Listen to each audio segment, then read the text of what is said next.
Brandon Stark nasceu em Winterfell, a fortaleza sede ancestral de sua casa, no ano 290 após a conquista, como o quarto dos filhos em geral e segundo filho do sexo masculino de Lord Eddard Stark, o senhor da casa e guardião do norte, com sua senhora esposa, Lady Catelyn. O rapazinho, conhecido por todos como Bran, contava então com 3 irmãos mais velhos, Robb, Sansa e Arya, e viria ainda a ganhar mais um irmão mais jovem, Rickon.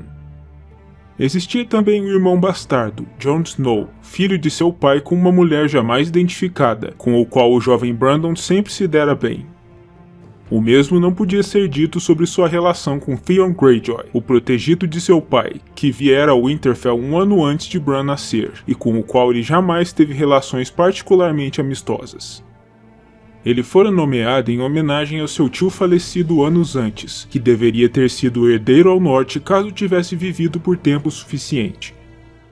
No que tange sua aparência, Bran favorecia os traços da mãe, possuindo cabelos arruivados e olhos azuis profundos característicos da casa Tully, e no que tange sua personalidade, ele era considerado como um rapaz doce e sensato, muito afeito a jogos de guerra, arquearia e escaladas, e que ansiava fortemente por se tornar um cavaleiro quando tivesse idade o suficiente para isso.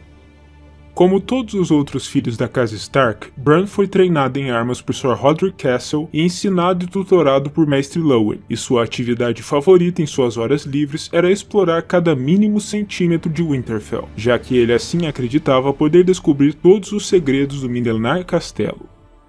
Bran adorava escalar desde tenra idade, para o horror de sua mãe, mas ele tinha experiência e membros seguros, e por isso se gabava de nunca, jamais cair. Em certa feita, a mãe o fizera prometer que pararia com as escaladas, uma promessa que ele conseguiu manter por menos de uma quinzena, antes de retornar às escaladas, demonstrando como aquela atividade era forte em seu âmago. Quando ele, culpado, confessou o ato ao seu pai, Lord Eddard ordenou a Bran que fosse até o bosque sagrado da fortaleza, para se purificar pela promessa quebrada, e tempos depois o rapaz foi encontrado, adormecido, sobre a mais alta das árvores sentinela do bosque, ou seja, mais uma vez, seu amor por escaladas havia tomado o controle.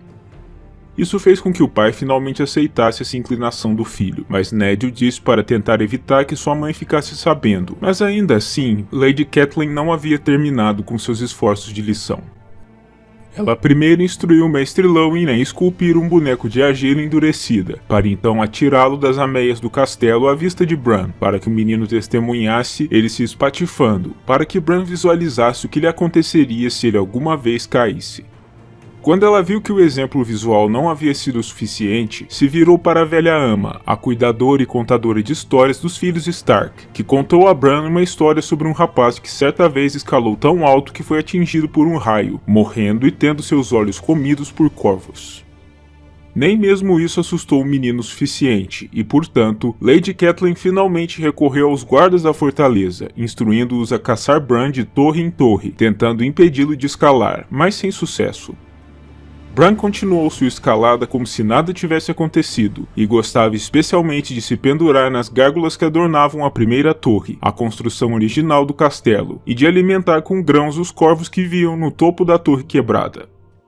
Bran também tinha como uma paixão pessoal ouvir as histórias da velha ama, gostando acima de tudo das assustadoras, sobre os Filhos da Floresta, a Longa Noite e os outros. Ele também apreciava histórias sobre cavaleiros misteriosos e sobre os feitos dos homens da Guarda Real de Westeros, ainda nutrindo seus sonhos de se tornar ele mesmo um cavaleiro afamado, ainda que tenha se sentido desapontado ao ouvir ao pai afirmar que a Guarda Real atual já não era nem sombra do que fora um dia. Durante o início da história, Bran estava entre o grupo de 20 pessoas que testemunharam a execução do irmão negro Garrett, executada por Lord Eddard enquanto dispensava a justiça real pela deserção do irmão. Sua mãe achava que Bran ainda era por demais jovem para testemunhar aquele tipo de procedimento, mas seu pai afirmava que ele era um Stark e que, portanto, deveria aprender o mais rápido possível os caminhos da vida, pois o inverno estava chegando. Durante seu retorno, eles encontraram a carcaça de uma loba gigante ao lado de uma ninhada de lobinhos, e Bran se encantou com eles, pedindo ao pai que lhes permitisse conservar um como sua mascote, protestando violentamente diante da perspectiva de simplesmente assassiná-los. Lord Eddard acabou permitindo isso, e cada um dos filhos da casa Stark recebeu um lobo filhote para si. Mais tarde, quando o rei Robert I, um velho e grande amigo de seu pai, chegou ao Winterfell para nomeá-lo como sua nova mão, Bran se sentiu imediatamente animado com a perspectiva de testemunhar com os próprios olhos os cavaleiros da corte, em justas e torneios, ou em seus pátios de treinamento, ainda que por outro lado ele também se encontrasse algo apreensivo em partir em direção à capital. Durante a visita real, Bran foi colocado para lutar com armas embotadas contra o jovem príncipe Tommen Baratheon, sob a atenta supervisão de Sir Rodrik, e o embate terminou em uma vitória de Bran. Quando a comitiva real partiu em uma expedição de caça, Bran decidiu escalar a Torre Quebrada para alimentar os corvos que ali viviam uma última vez antes de partir. No entanto, quando se aproximou de uma das janelas da primeira torre, ele escutou sons estranhos vindos de dentro, e ao olhar pela janela, testemunhou os gêmeos Cersei e Sir Jaime Lannister no que só poderia ser uma relação sexual incestuosa, algo que Bran compreendia apenas parcialmente.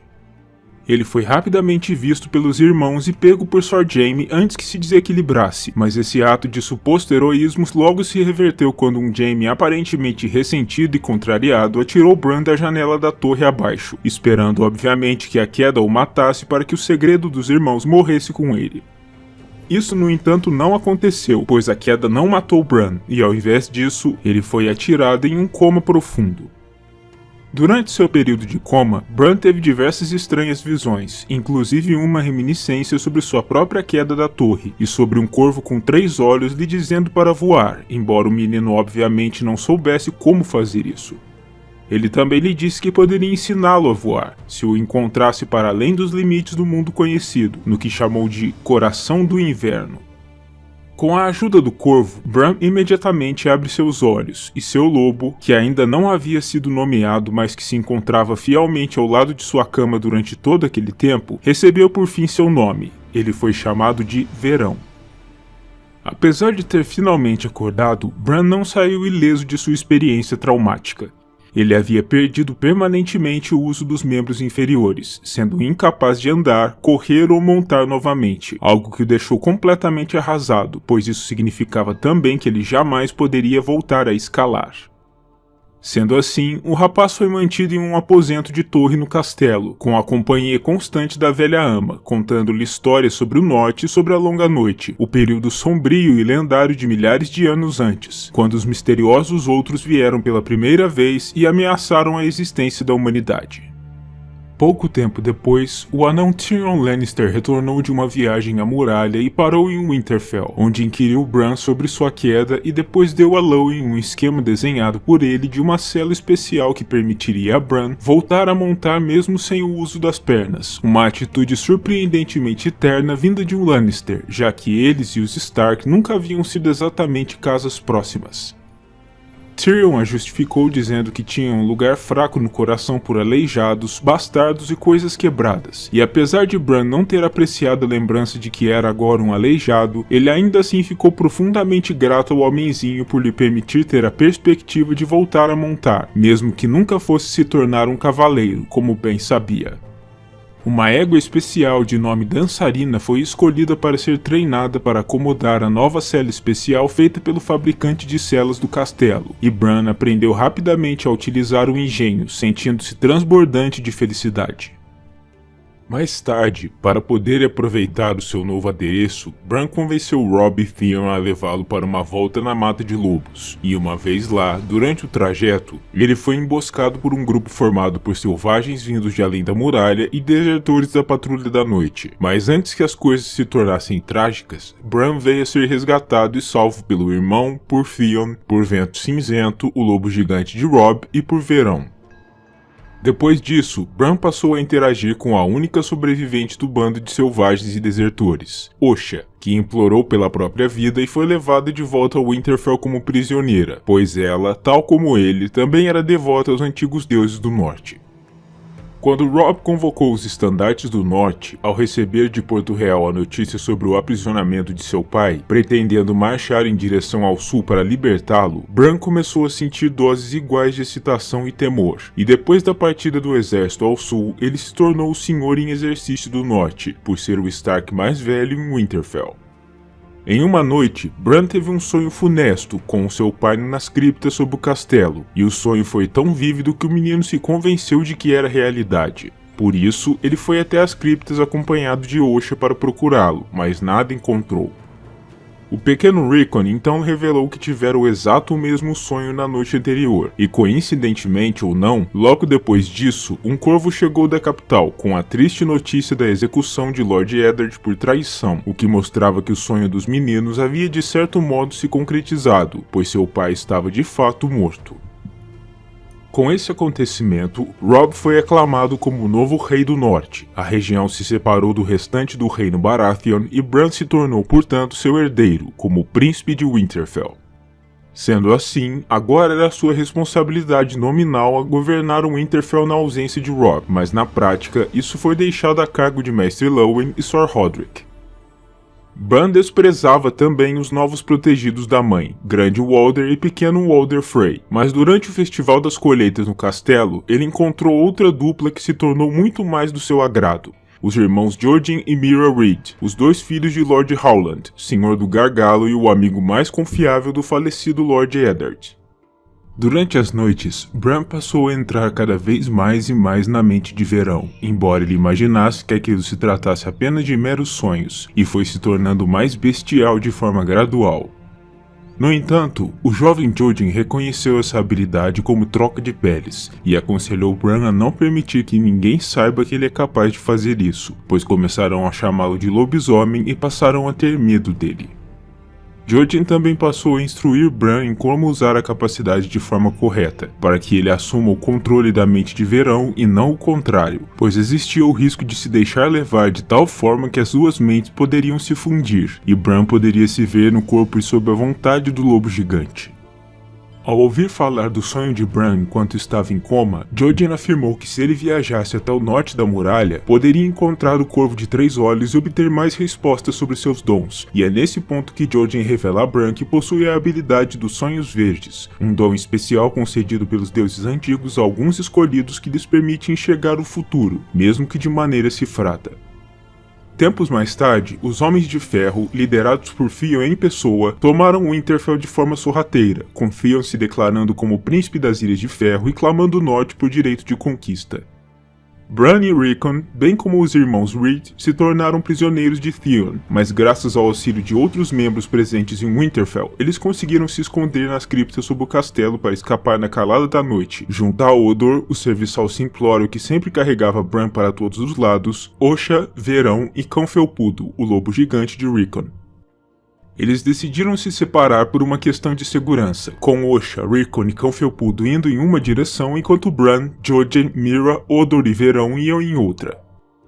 Eles viajaram sob disfarce, sabendo bem que Bran seria caçado por todo o norte devido à sua posição como príncipe, e quando pararam durante a noite em uma torre abandonada, Jojen deu a Bran mais um aviso sobre seu dom, advertindo-o para não permanecer durante muito tempo na pele de Verão, caso contrário ele poderia ser absorvido pelo lobo. Quando o clima nas montanhas se tornou ainda mais frio, Verão encontrou abrigo em uma caverna, onde eles travaram contato com um Lídolo, ou pelo menos quem acreditavam ser um Lídolo. Ele dividiu sua comida com o grupo, e enquanto lhe perguntaram se deveriam tomar a estrada do rei em direção ao norte, o homem dos clãs lhes disse que o caminho havia se tornado traiçoeiro desde a partida de Lord Eddard, já que a guerra havia trazido perigo para toda a terra. Por isso, o grupo decidiu mudar sua rota, evitando a estrada e partindo em direção à Forte Noite, a antiga sede da patrulha que se encontrava abandonada havia séculos, e por conta do sonho verde tido por Jojen. Meera então contou a Bran a história que falava a respeito do Cavaleiro da Árvore que ri, uma história que os Reed ficaram surpresos que Bran nunca houvesse escutado antes. Durante seu trajeto até a muralha, o grupo parou na torre conhecida como Coroa da Rainha, ainda no terreno da Dádiva, uma fortificação cercada por um fosso e aparentemente inacessível, mas que eles foram capazes de atingir devido a um baixio que Bran conhecia devido a uma das histórias que ouvira da velha ama. Enquanto se encontravam escondidos na torre, o grupo avistou homens na vila abandonada rente à torre, e a tempestade de raios que caía naquele momento aterrorizou Odor, que começou a emitir sons altos e repetitivos que preocuparam a todos, pois aquilo bem poderia denunciá-los, e ninguém foi capaz de acalmar o cavalariço simplório. Foi apenas quando Bran, sem saber como, adentrou a mente de Hodor, que seus barulhos cessaram e ele tombou, calmo e quieto, rente ao muro de pedra fria do aposento em que se encontravam. Bran também tomou conhecimento da presença do meio-irmão Jon Snow em meio aos homens da vila, que eram em sua maioria selvagens e pareciam prestes a matá-lo, e então, incorporando a pele de Verão, ele os atacou, dando a Jon a chance de escapar, mas causando ferimentos a Verão no processo, quase o perdendo.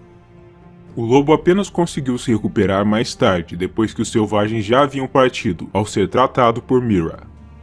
O grupo eventualmente atingiu a muralha por fim, na altura de Forte Noite, e enquanto dormiam nas cozinhas arruinadas da fortaleza, Bran foi acordado por passos súbitos.